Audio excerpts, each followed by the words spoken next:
What's going on? What's going on? Let me check my value. Because we are going to dispel a whole bunch today. Today is about to be unclassified history right here. I'm about to man. I my expectations of this live stream, this portrayal of Africans in Europe, part one. Basically, we are going to portray the history of basically 1000 BC. BC is before Christ to 1000 CE. So that's pretty much common era. Okay, common era. So pretty much after the death of Christ. So plus 1000. So just look it up basically. If you don't understand. Just checking to make sure because I made a big blunder on my Wednesdays. I just want to make sure this is flowing properly, is all set up, good to go. You guys can hear me and see me and everything like that. So here we go. Yep. So this is part one, Africans in Europe. This is the Broke Genius. I am going to portray some bodies of work that I will do my best as. But the reason that I am going to be doing this series is because one, the portrayal and whitewashing of history has made a bunch of people clueless and racist and bigoted and just stupefied. And we are in the age of basically dumb downness, or just a whole bunch of people are stupefied because of whatever reason the case may be. But this body of work that I'm going to be delivering to you today will be something that they don't even teach you in college. They don't even teach you this in grad school. This is advanced level graduate history that I'm going to be delivering to you today. This is basically bodies of work that if I was probably in a school setting, they will push me to the side. My administrators will push me to the side and say, hey, you know what? You cannot teach these people this. This is going against the textbook. You can't do this because this is something that only you would get from actually paying the money, actually going out and getting a book from the library or ordering a book that some scholars already put out, such as Ivan Van Sertima. He wrote a few books. He wrote a couple books that I know of. They came before Columbus and the golden age of the Moor, and also African presence in Asia. So he's a advanced doctorate level historian slash author. He is no longer of the living, one of the greatest that ever walked this earth as far as putting that knowledge out there so you can become basically wise to knowing the real truth. Okay. This is what I'm delivering to you. When I my one the only book that I've read from Ivan Van Sertima was Golden Age of the Moor, and I read that book before I basically went to the Navy. While I was basically taking a 16-hour flight over the Pacific going to Japan, I literally went the whole trip. They didn't even go to the bathroom. I was just knocking down books on that plane. And one of the books that I read was Golden Age of the Moor. And it basically took everything pre-slavery, history pre-slavery, and gave the history of the Moors in North Africa and Western Europe, and it put everything in perspective to basically dispel all the myths that you were just nothing but a slave. You just your history started off in slavery and all of this slavery talk, slavery, you're a slave, your mama's slave, your daddy's slave. But what they did not tell you, and I'll get to that part, is that the Africans as well as the Arabs, which is the Moors, they also enslaved Europeans. They enslaved, and what I'm going to be telling you about Europeans is going to blow your mind. From the picture of the video, they did not tell you that these kings and queens and people in the royal courts of Europe were African, were they had African blood. They were anywhere from octoroon. Octoroon is a is below a mulatto. So basically, the example of an octoroon or mulatto would be Mariah Carey. Mariah Carey, for the first years that she came out as a singer and blew everybody away with her and her beautiful voice, people did not know that she was in fact black. She was marketed as a white singer. They didn't even know until she actually told people, "Hey, I'm black actually." Okay, after she had already had her platinum albums and she already had her hits, she told people basically that she was in fact a black woman. That's what she told. So you had a lot of people that were like that in Europe, that were kings, queens, princes, princesses, lords, and below, as well as peasants and everybody, craftsmen and knights that were black. They were either from, they were just like you will see in America. They were dark skin, brown skin, light skin, mulatto. And an octoroon is like basically, it's like a mulatto that's very, very, very, very Eurocentric looking or Caucasian looking. Now, I want to go over some things. I want to go over some things and I want to show you the European monarchy system. I want to show you basically how the basically society, the European society that still goes on today, um, that show you what that consists of.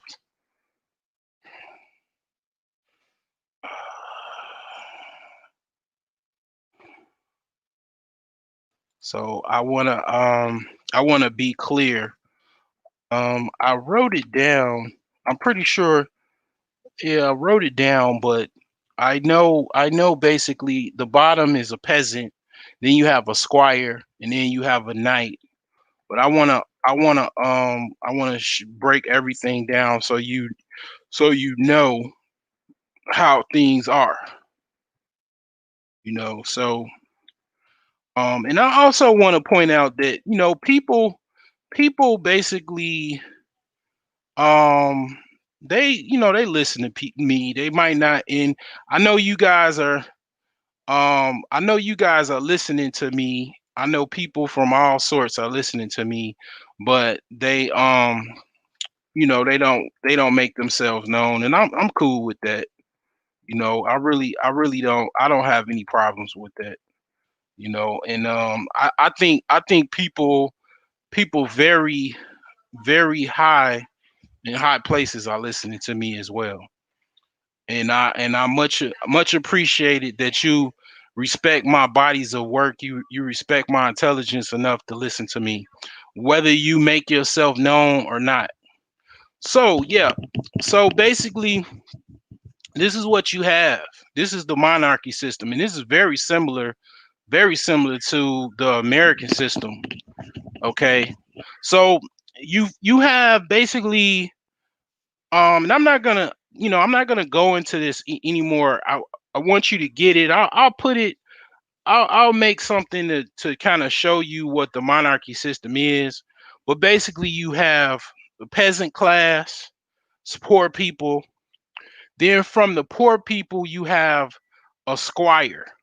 So a squire is someone that is an apprentice, basically apprentice that is studying to be a knight. Okay, so that's what you have. Then from being a knight, once you become knighted, so still to this day, you can go before a queen or a king, and then you kneel down, and they basically bestow upon you knighthood. You become an actual knight. You become a charter of the monarchy system that knighted you in. So from the knight system, then you become you get land or you get power, small levels of power. Then you become a baron, or in terms a baroness. Okay, you become a land baron. That's why like people, like I live in Illinois. It's a place called Barrington actually, right? Barrington is a very rich suburb. These big super mansions, tons of land. I mean, just like way out. A lot of people got a lot of money in Barrington, right?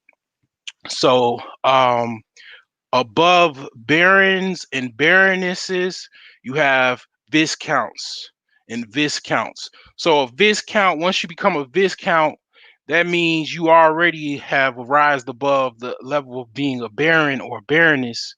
You've already got a whole bunch of land and you getting rich. You're already rich at this point.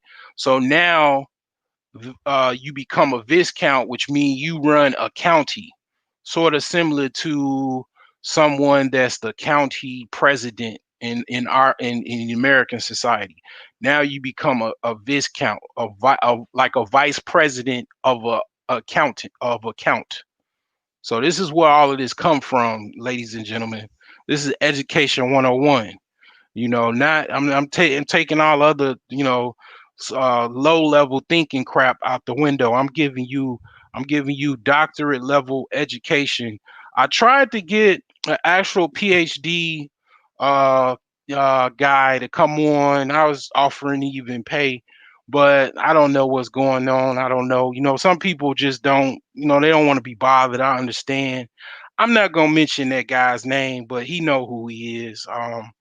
He's a professor, I think, in somewhere in California, Los Angeles, California. Very well known Black historian. I guess he didn't want to talk about it, or he was busy, or whatever the case may be. But I was gonna let him present, but I can very well present because I've been studying European culture and history since I was a little pup because my mom had a encyclopedia, and I've been reading ever since then, even in grammar school. So anyway, like I say, you have the viscounts and the viscountess. So that's like a vice president of a count. So after you become a viscount, you go to be a count. So a count is like someone that has very high level power, very rich. A perfect example of a very good movie to watch is The Count of Monte Cristo. Watch The Count of Monte Cristo and get a good idea of what an actual count is. Okay. Actually, even though in that movie he actually pretended to be a count, but nonetheless, he pulled it off, and he that is actually what a count is. Very rich, high level person that runs entire regions of land, swaths of land. That's what a count is. So just when I say all of these people that are part of a monarchy system, part of the European monarchy system, I want you to start thinking before I go into the actual evidence and pictures of art, because most of these are artists renditions that they didn't destroy. They just came out with fakes to show people, to whitewash the history and show every artist portrayal as being white, because that's just what people do when they try to conquer and take lands. They whitewash things, or they portray the history. They rewrite the history to tell their story as if they actually did all of this stuff and they had no help. So what I want to paint a picture for you is the Europe was not all white, right? You had Europe was just like modern day America or any other place where it's a mixed culture. So you had very white Caucasians to, like I said, dark skin African individuals that had African ancestry, bloodlines. And I also, let me go to a map, world map, so I can show you, so you can paint a picture for yourself to just show you how close the world actually is. Okay, so you could just see, like, okay, pretty much I can see now, yeah, he's right. It's pretty much is self-explanatory. Um, so I want to paint a picture for you. So we gonna zoom in a little bit on this map. I wanna, check it while you looking at that. I'm gonna check my phone. I wanna see something for a second. 'Cause I wanna make sure you guys are actually hearing me. I wanna see that you actually seeing the screen. Yep. So we still doing good. All right. So if you look over to the, I'll point my mouse. If you look over towards northwest Africa, that's Morocco.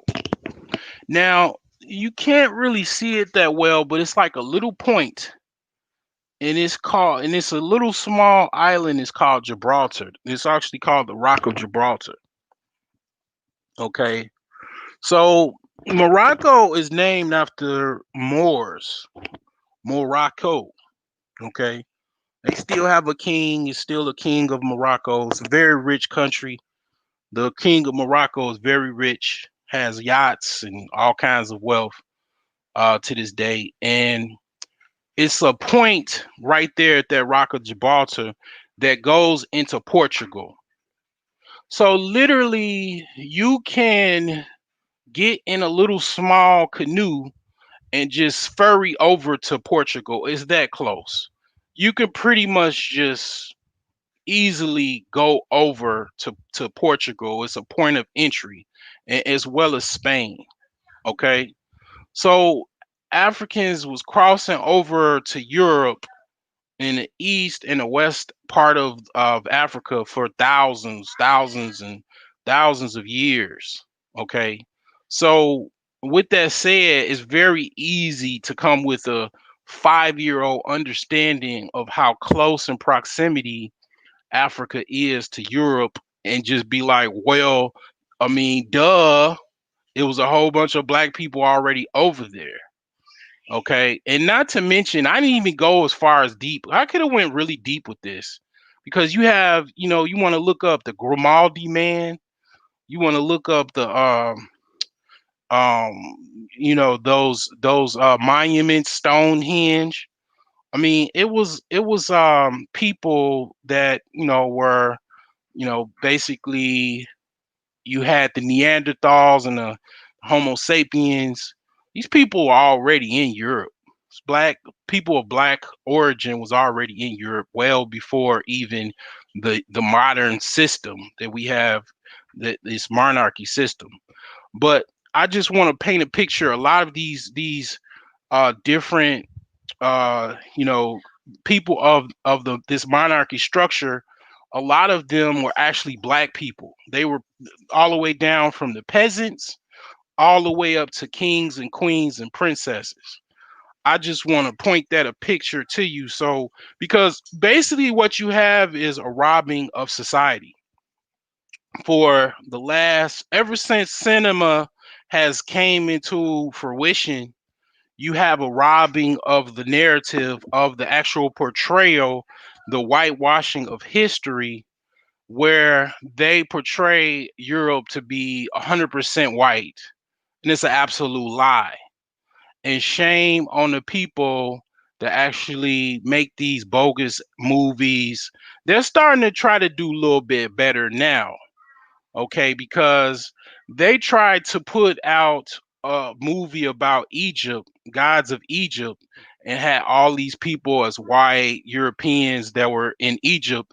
They lost a lot of money and were extremely embarrassed from that portrayal, from that movie, because everybody knows at this point that the Egyptians were not Caucasian at all.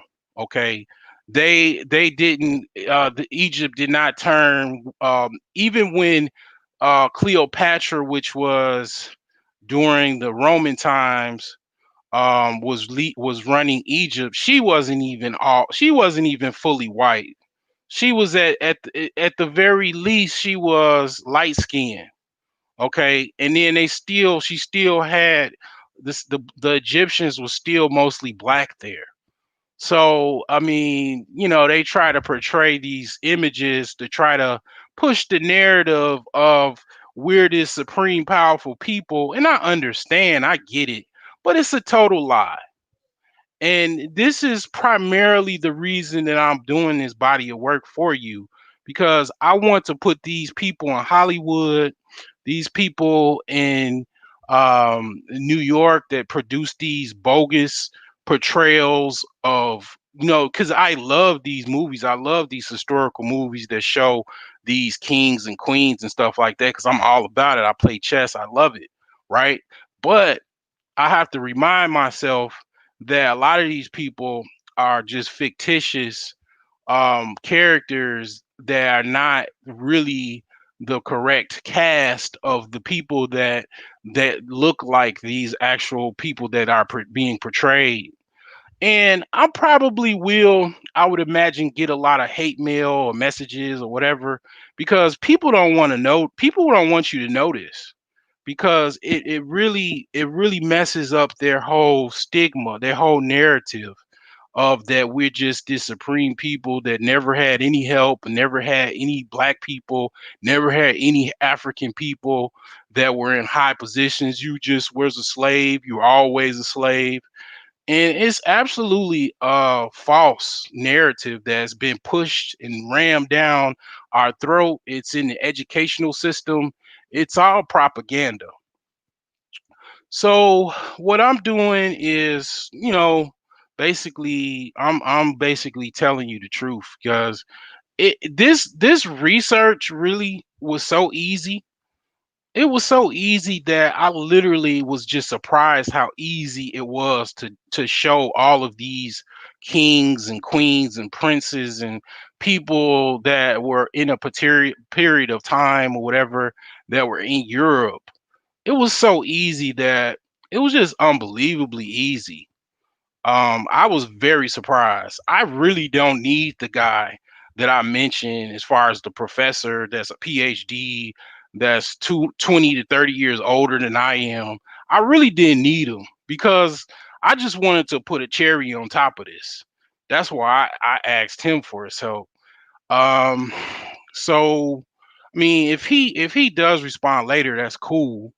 He's probably gonna listen to this, but it's cool if he wants to come on up. I will let him. But I really didn't need him, because I've been researching this stuff for over 20 years. I mean, I already knew a lot of this stuff, but the internet has exposed a lot of these things, made it very easy. But like I said, it was very easy to find find evidence of what I'm portraying to you today. I already knew, but I mean, I found so much evidence. The evidence is compelling. But moving along, I'll say it again. The monarchy system is peasants, squires, knights. Then once you get out of knighthood, you go up to being a baron and a baroness for women, and then also a viscount and a viscountess. A viscount is like a vice president to the count. So after you become a viscount, you go to be a count. So a count is a person that is very very wealthy, that controls and owns a bunch of swaths area of land.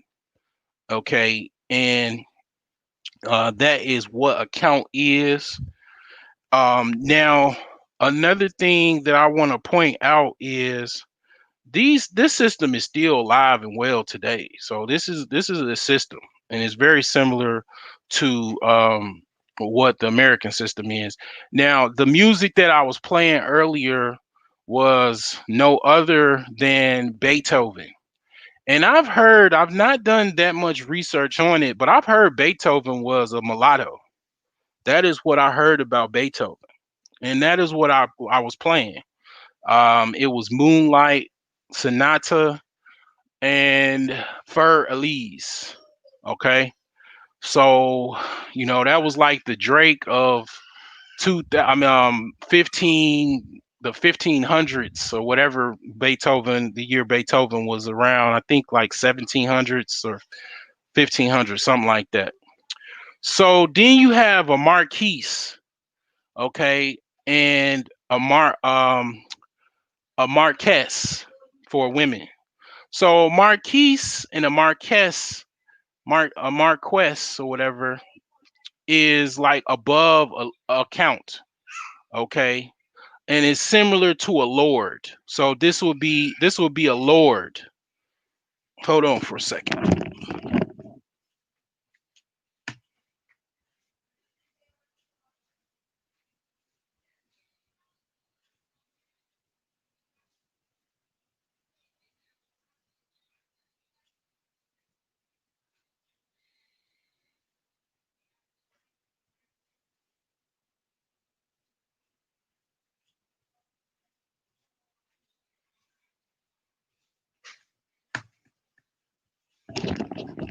So then you have basically, like I said, a marquise and a marquess for women. So a lord or lordess, right, for the feminine version of it. So from that, basically, you go above that. Once you are a lord, once you're a lord, you become a prince, a sovereign prince, or a sovereign princess.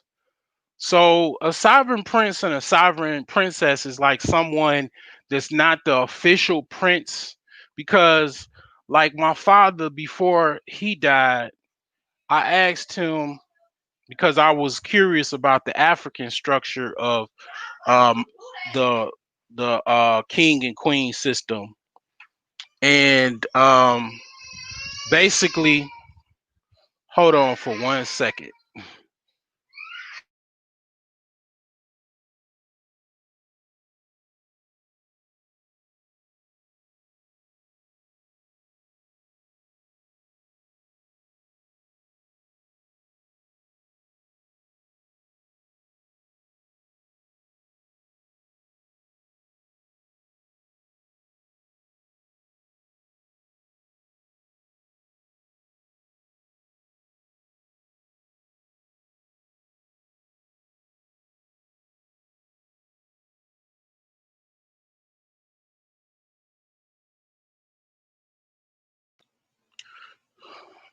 So yeah, you basically had um what I was saying, excuse the interruption, but you basically had what was known as, um you had in Africa, you had very similar to this sovereign prince and sovereign princess, you had basically chiefs, and chiefs were kings of kings. So you would have a different area, and they would have a king, and then this other region of the same country had a king. So all of these kings were called chiefs.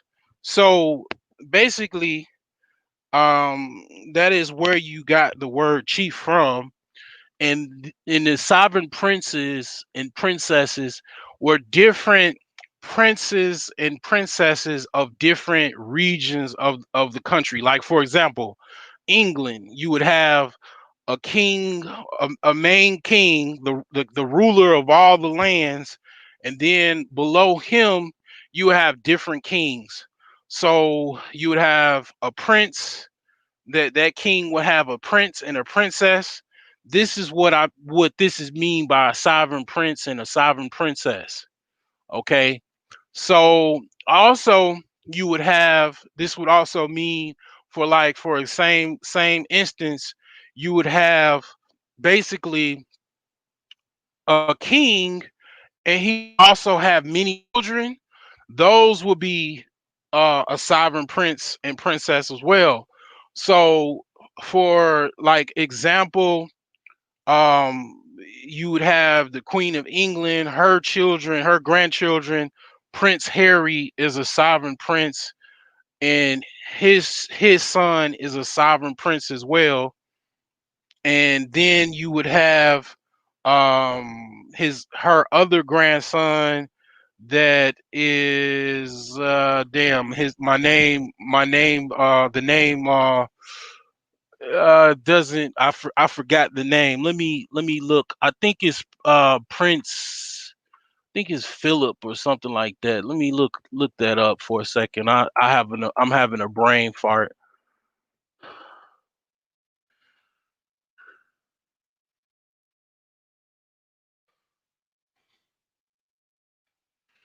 Having a brain fart. It happens. Yeah. Prince William. I was close. That's actually that's one of her sons, I believe, Prince Philip or something like that. But anyway, these are all sovereign princes. And then if they had a daughter, she had a daughter, it would be princesses, right? So this is what that means. This is different. The All of the children of the king and the queen.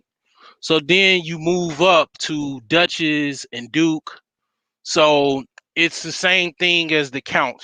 So the prince and the duke and duchess basically is, they are above the counts. They are the counts, princely counts and princess counts, basically. That's what the duke and duchess is. It's basically the same title. So once they become prince, they become also uh dukes, and for princesses they become duchess. Okay. So once um once they decide, so queen and king gets old, once they decide, you know what, we're gonna select someone that's gonna carry on the crown, that person becomes a prince elect or a princess elect.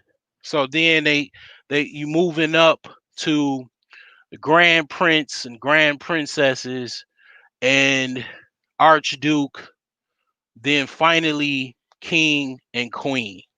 Now, the king and queen, as I mentioned in my other video, philosophy of chess, you have basically a couple things that you have is, you have a king that passes away, and he already chooses his heir. His heir, because he couldn't really find a son to take that heir, or the son, in the case of the Queen of England right now, the actual selective person that was going to be taking the throne was his son. But his son decided to do something different. He decided to basically abdicate from the throne, so it got handed to Queen Elizabeth.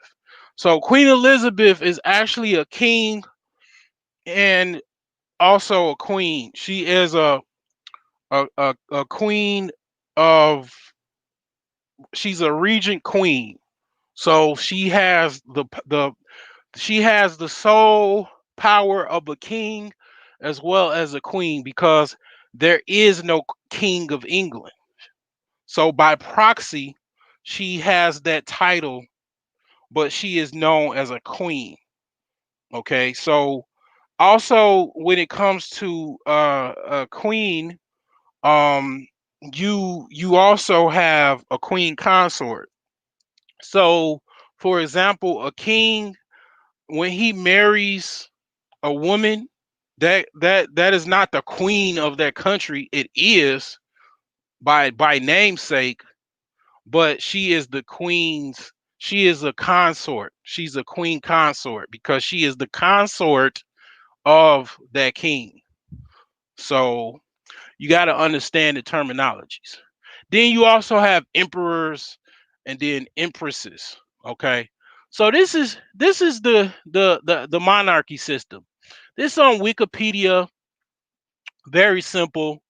Okay, if you need to understand, you could go back as many times as you need to, and you can take a look at it. I'll let you take a look at that for a second. You can screenshot it or whatever.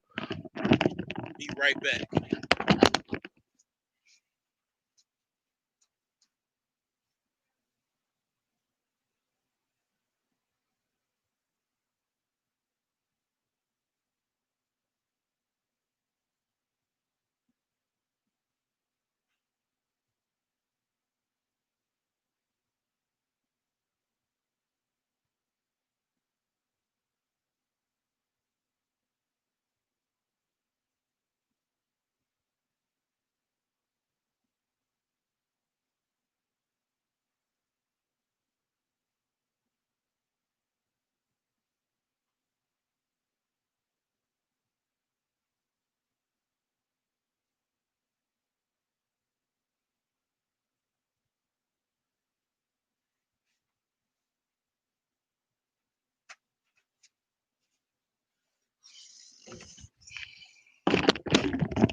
Okay, so got a good look at that.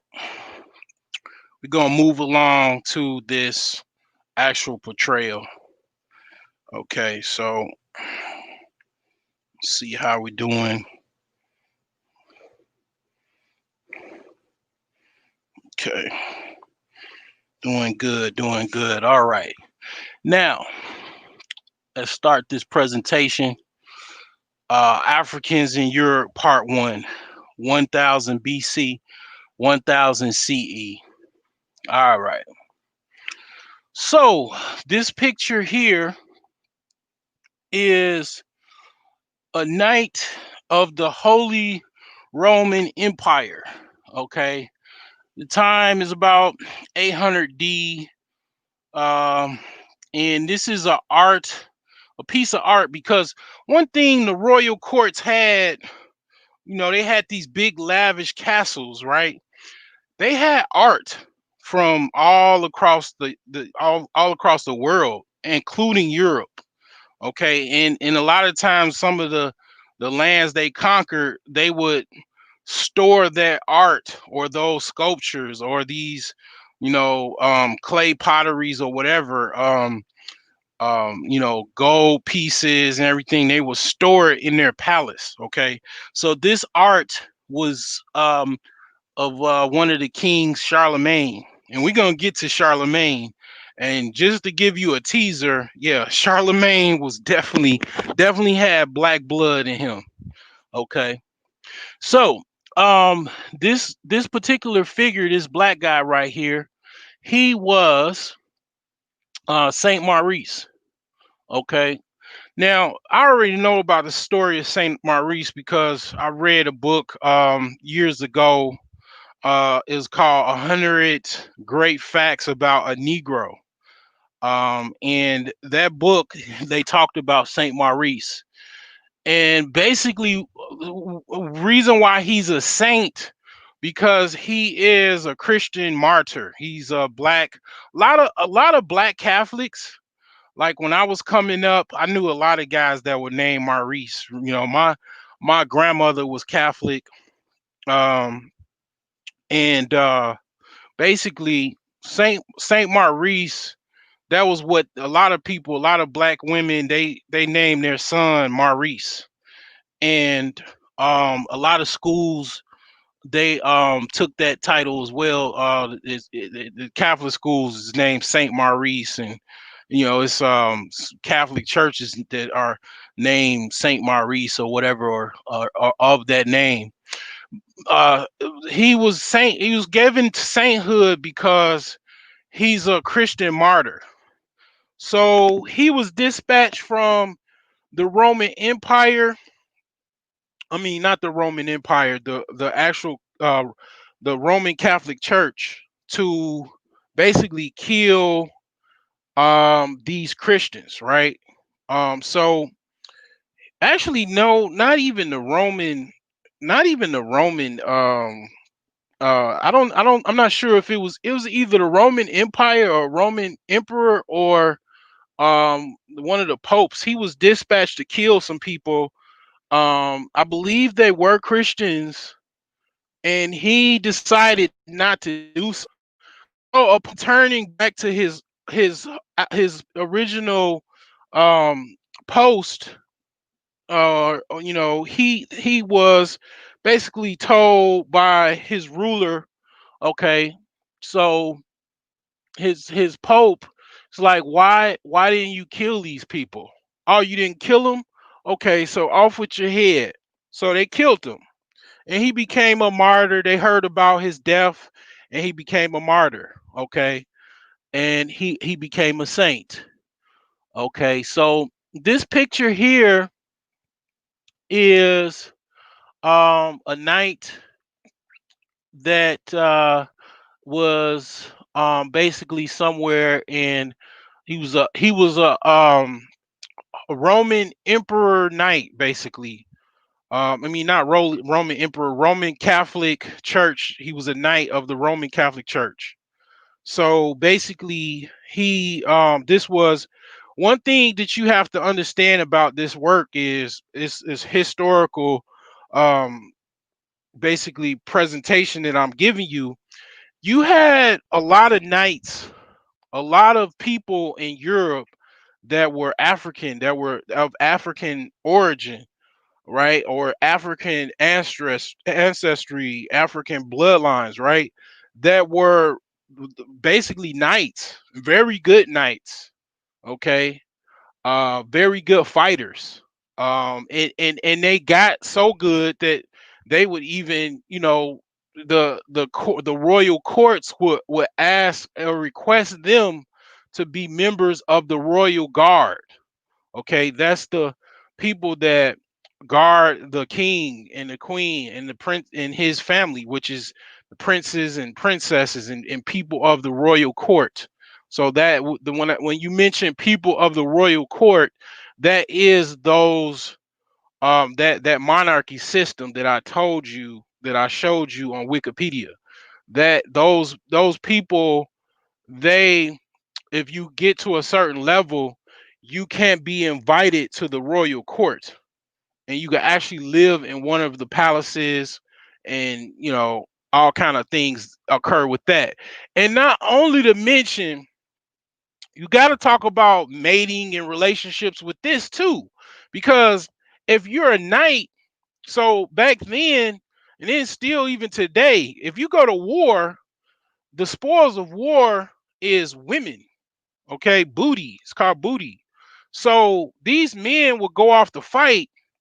These black knights, right? Of all shades, of all shades, they would basically take all these women and mate with them. They had wives and mistresses of themselves, and they were making babies. They were having children. Okay, that's where you have all of this blood mixed in, and it was not just Africans that were in Europe. You had people of all, you had Turks, you had all kind of people, that Asians, all kind of people in Europe. Okay, but you know when you think of these people, they weren't eunuchs. These people were actually fledgling, men that were just, just as horny as a person that is a male that is horny today. They actually had, you know, a lot of sex then. Okay, so they actually reproduce quite a bit. You got to think of like how many children that they had. All these people that I'm mentioning, they had wives, they had children, they had princes and princesses and all of that. Okay, they've had all kind of children. Okay, so it just goes to show that's why a lot of white people, they do an ancestry test, and they have to admit, they have to say, you know, basically, you know, I have like a 20% sub-Saharan African bloodline in me. This is the reason. Okay, and this is like thousand over 1,000 years ago. Okay, 2,000 years ago. Okay, so this is what you gotta basically understand. So this guy to the right here was a member, very dark skinned knight of the Roman, basically Catholic Church. Okay, time unknown, but I just wanted to put that in there. Now this adaptation on the left is a piece of art.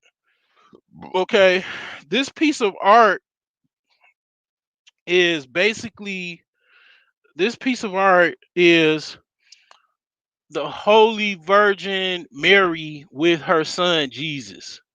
Okay, so one thing that you'll find about this work, this body of work, this art, because these are all art pieces.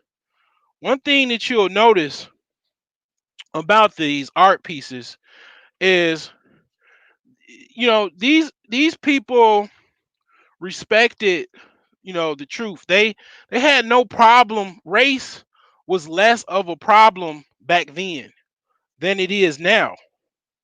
Race was not even, they were very honest with, with things. Like, it was like not it was not like it is today, where it's like, oh, you're black, blah blah blah.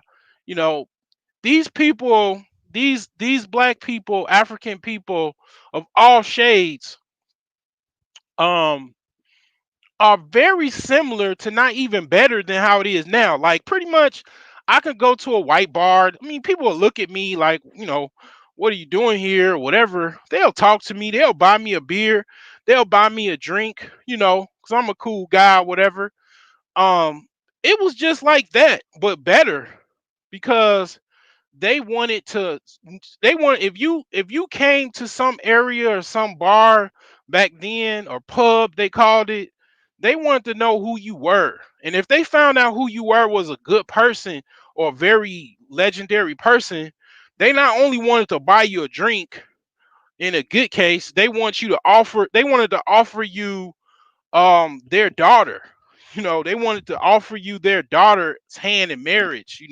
They wanted to offer you something. And then, worst case, they want to off your head, because if you were somebody that went up against their king in battle, they wanted to off your head. But yeah, they understood the Virgin Mary and her son Jesus Christ of Nazareth was black. They painted them as such. So even you have, even the historical, religious artistry were honest. They weren't liars. They didn't make history what it was not. Okay, you're gonna find this in different pieces of art throughout this presentation. They showed the Virgin Mary as it reads in the Bible, with the feet made of brass, hair like lamb's wool. This is in the Bible, and I'm not even Christian, but I've read the Bible, and it's in there.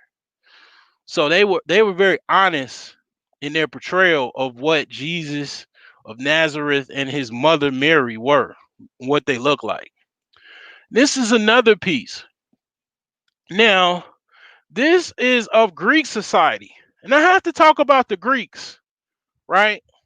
Because one thing about the Greeks that people don't know, okay, because right now the narrative is, oh, these black Greeks, these Negropeans, these, boule, bougie people, or whatever, they sellouts, blah, blah, blah. Ignorance, ignorance, pure ignorance. Because I know basically because of history, we don't know history. That's why we say all these things because we're so stupid. Because we don't read, we don't have any understanding. We don't even travel to see things for yourself because that's the best way to see things for yourself. So, upon this artistry right here, it shows that these black people were in Greece or or ancient Greek. And it's very easy to understand because basically Greek society was very near to Africa. I mean, basically the Greeks learned from the Egyptians.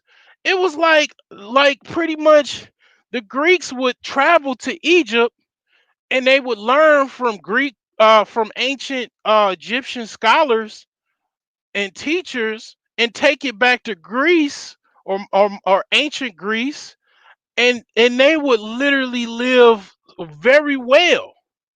They had ancient baths. They knew how to make essential oils. They lived. They were very clean, and the cloth they wore was just eloquent. They had like palaces that they built. All of this you can see today, and basically the the whitewashing of that is all white. It was not all white. It never was. The first Greeks were black.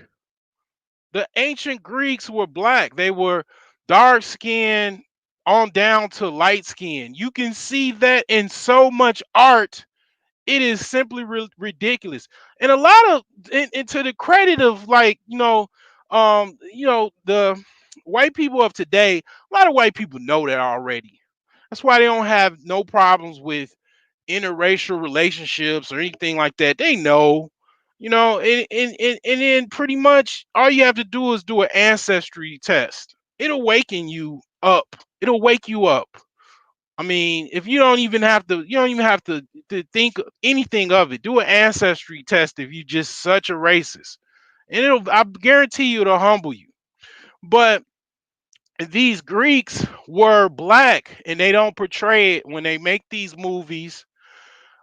I want to shout out the director of the the latest Clash of the Titans movie, the last one that they did.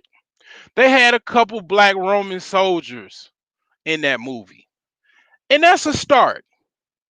That's an honest start because I hadn't even got to Rome because um Rome is after ancient Greek. Okay, and Rome definitely was not all white because they were known for traveling distances far and wide, and they would capture people as slaves and bring them back to their lands. And then they also had black people there already. These people were I'm not even there yet, but some of the ancient emperors were black. The ancient emperors of Roman, I mean, the ancient yeah, Roman emperors were black. Okay, definitely black. Okay, it just goes without mentioning, man. I mean, you gotta learn. Some days, this stuff is it was so easy for me to research this stuff. It was unbelievable. It was unbelievable. I mean, this is like PhD level history. That was just so easy. I would have got if I was in PhD, if I was in school to become a doctor, I would have got an A plus so easily from this work That would just be I mean, if you didn't give me an A plus, you'd have to be just a sour racist because you just pissed off. I mean, it was very easy. Like it was so easy to research. This is unbelievable. Like I say, but this artistry of this actual ancient, looks like a coffee mug or tea mug, or actually vase. It's a vase. This is basically Odysseus, right? And one of his sailors. Don't know who that is, but that is definitely some black folks in that artistry right there. Okay, and this was made in 450, 420 BC, Greek origin. Okay, so this is also same thing as before. They showed what Jesus of Nazareth and his mother, the Virgin Mary, look like. They showed it in their artistry. This is ancient art. So they definitely was not on no racist bigotry back then like they are now. These people were honest. They were realist with actual the history of what these people actually were, right? Black Mary and Black Jesus right there. I remember when I was in boot camp and I told one of the recruits when I told him basically one of my shipmates or whatever. I said Jesus was not white, he was black. And he damn near was so pissed off at me, he wanted to fight me, I believe. He was just like he never heard that before. Young, I mean, white guy, probably like a year or two younger than I was, because I went to the Navy a couple years after I graduated high school. He never heard that before, because these people teach these, it's racist historical presentations that is false. It's very false, and just downright lies, plagiarist lies. And these people still try to do that to this day, to this day. But it's so much evidence out there to counter that. It's light work. Okay, so the picture to the right is some ancient figurine that is from the Netherlands. It's a museum in the Netherlands. Is like from the 1140 to 60 BCE. So it says a pricket candlestick with a naked youth fighting a dragon. Okay. You look at the Negroid features, the curly hair. You'll see that throughout these series. You'll see this portrayal, these Negroid features. Curly hair, wide nose, and even, the actual brown color of this actual statue. Okay. So this is a Rome statue of a girl in Rome, 50 BC. It says. Look at the Negroid features. Even the braided hair. She has like a style that like you would go to a black salon and they'll make this hairdo. Like basically braids, like French braids, or I believe is what it's called. A Roman girl, probably um like 12, 13 years old.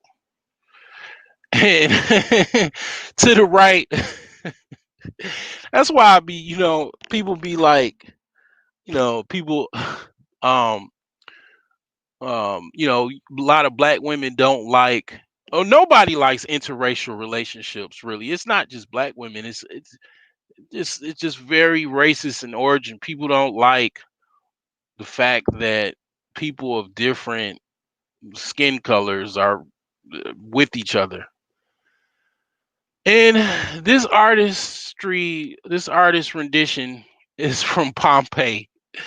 This was over 3,000 years ago, ladies and gentlemen. Okay, looked like a black soldier or somebody, or just two people that were naked, just getting it on. 3,000 years ago,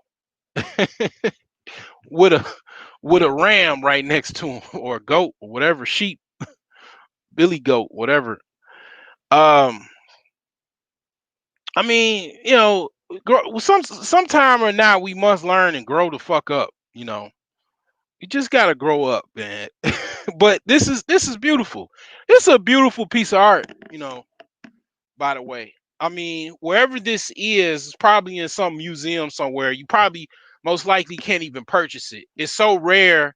It's the value is so valuable that it's in a museum, like under armed 24/7 guards, with lasers and all kind of other crazy, like Mission Impossible type stuff, because the value of it is way above, you know, you know what even it's like some stuff is too valuable to even sell. Okay, so I mean, basically, this is two lovers getting it on in Pompeii. Research Pompeii. I'm not gonna go too further with it. It's somewhere near Greece, near modern Italy, or modern or ancient Rome. A volcano erupted and a lot of the people died. Okay, a lot of the inhabitants died. Okay, now this is also Pompeii.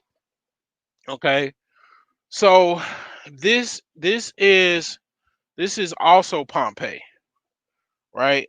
So look at the artistry. Look at this body of work.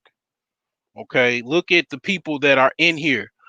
Um, Looks like they were selling something, or they had some type of art. So basically, Pompeii was like 6th to 7th century BC. Okay, that's the time of Pompeii. Okay, um, it's the evidence is just it's too much.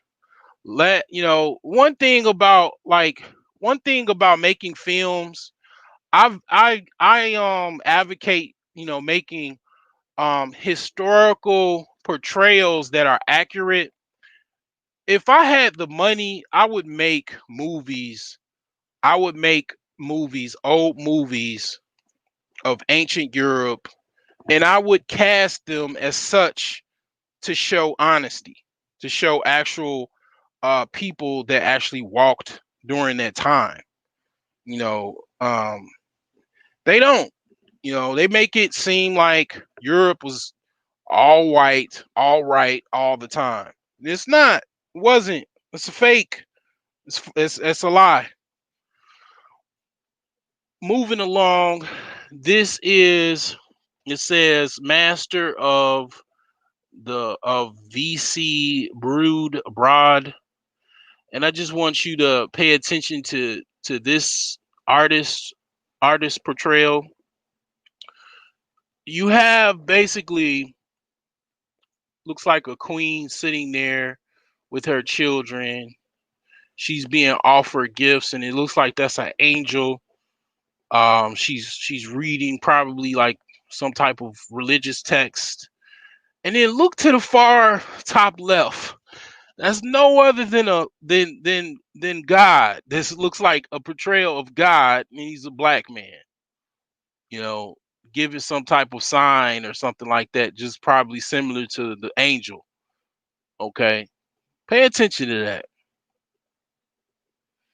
Let that burn your eyeballs to the point where you understand this. Okay,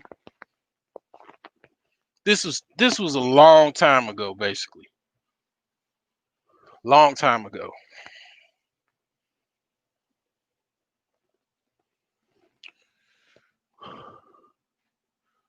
This is basically two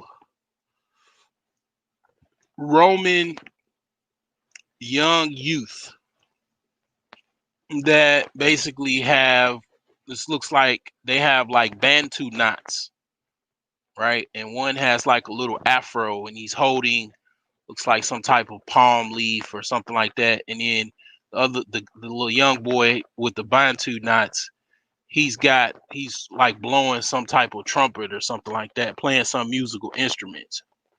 They both actually like are playing some musical instruments.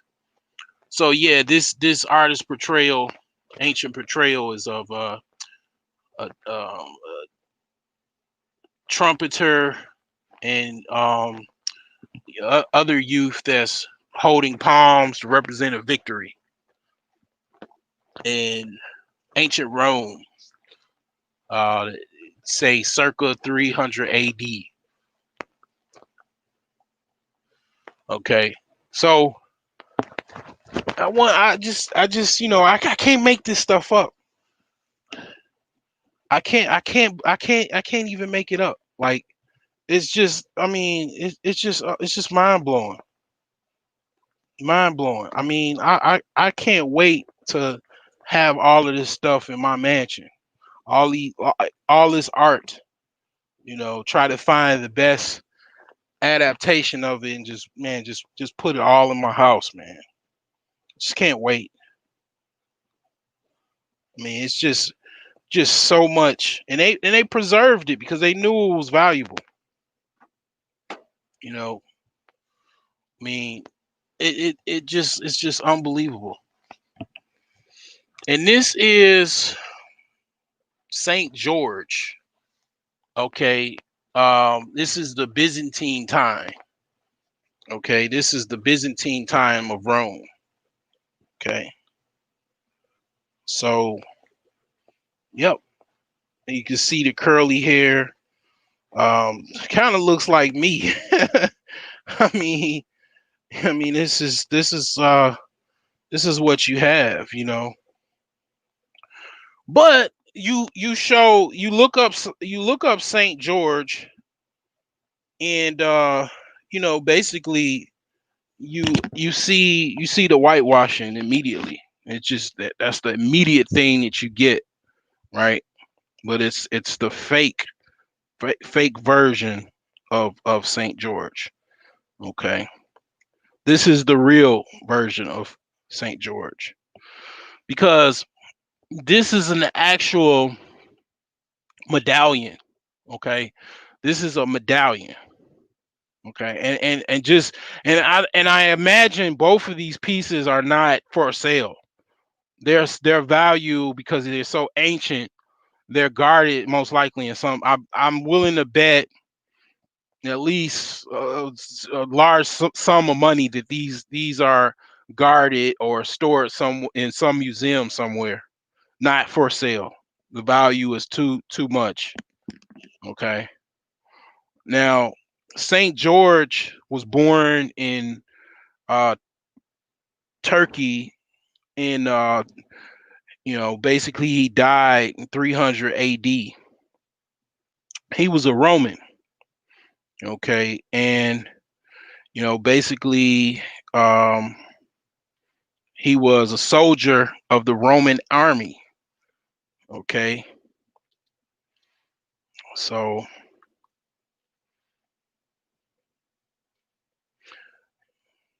he is also, one thing is unique about this guy is that he's accepted in Christianity and in Islam.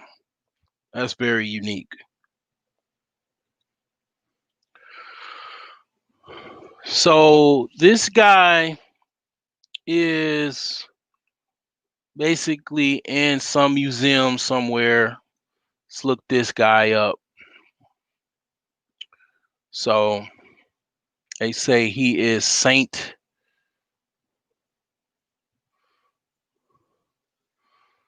Pantaleon. Okay, Saint Pantaleon. Okay, so this guy was born 275 AD, and he was born in some place called Nicomedia, which is it's an ancient Greek city in Turkey. Okay, and he died 305 AD, and his name was Pantala Pantaleimon. Okay, so he was a healer. He healed the sick. Okay, so they killed him. They persecuted him because he was healing the sick that were the enemies of the people that were, I guess, ruling at that time. He was healing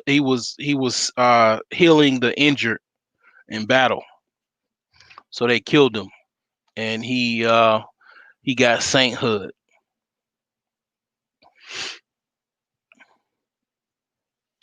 So this is another thing that is I knew years ago. I've known this.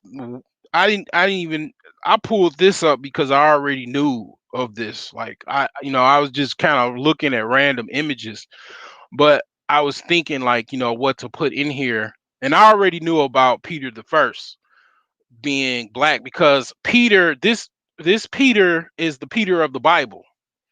He got to be a pope, the first pope of the Roman Catholic Church. Okay. This is Peter the First. So if Jesus was black, you know, 9 times out of 10, his friends was black. Is that hard to believe, ladies and gentlemen? I don't know. You just gotta tell me. Is that hard? Is that hard to believe? Okay. So, you know, I believe it. It makes sense to me. Makes sense to me. I don't know. Maybe I'm wrong, but wouldn't that make sense?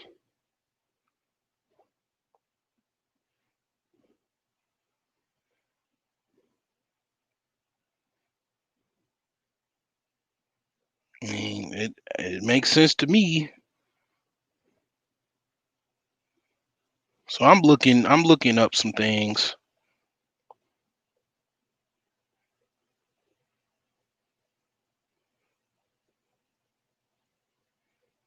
This is the first bishop of Rome.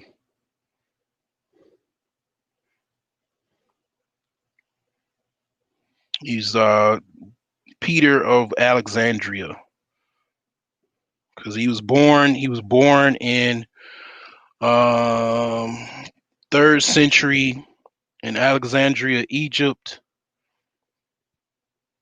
He died in Egypt, Alexandria, Egypt.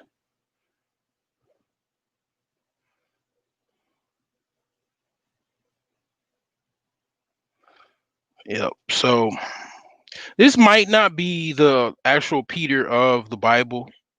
So all you biblical scholars, don't bite me, don't I did late correct myself. So this might be someone different, but nevertheless, he was black. He was very black. Um, so as you can see, I'm gonna go to the internet first. I'm gonna go to the internet. I want to show you because they don't hide it. They don't hide it at all. Um, you know, they don't hide it. They don't hide it at all. You know. Um, so let me see here. It mm,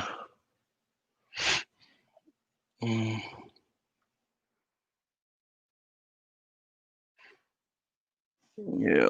Mm. So yeah, here you go. Yeah.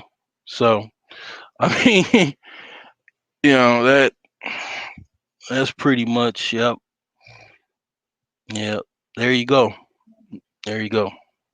The picture says 1,000 words. I mean, I really I'm not talking that much. I mean, I'm talking a little bit, but talking quite a bit, but I ain't gotta talk that much. The picture is 1,000 words. This is you guys' first pope. So I hope today you guys will be very humbled, all you racists out there. All you races of all sorts. Black, you black, you racist, white, you racist, whatever. I hope you racists are very humble when you go to work tomorrow. When you go to the coffee, they'll go get your coffee and your water. I hope you feel very humble. Cause I feel a lot more humble. So this is Saint Peter right here. This is an artist rendition. Saint Peter. It's in Saint Peter Square at the Vatican statue. Okay, dark features on the left. Notice the wide, big nose, curly hair. Okay, notice that. That's how my hair is. My hair is just like that. My hair is like I got an afro now. I'm growing my hair and my hair is curly. My beard is curly. Okay. This is a black guy, you know. St. Peter as well on the right. They don't have to hide anything because it's like it wasn't no big deal back then. Obviously it was not a big deal, okay? You know, it was not a big deal until like, recently, like the last 500 years I would say. They didn't hide it at all, okay? So, this is the last slide of this series. This is Africans in Europe Part 1. It's the Broke Genius. This is the first part of the series. So the next series will be Part 2, and we'll go probably 2,000 to 3,000 or something like that, or 2,000 to maybe like I mean actually we'll go from 1,000 AD to like like maybe we'll just probably just kind of make it like a part two be the final, because I can just go from 1,000 to basically modern times. So yep, this is it. I hope you enjoyed this. Hope it helped you be less of a racist bigot. um I hope the film directors are watching this so they can actually stop lying to the public, to the patrons that watch movies.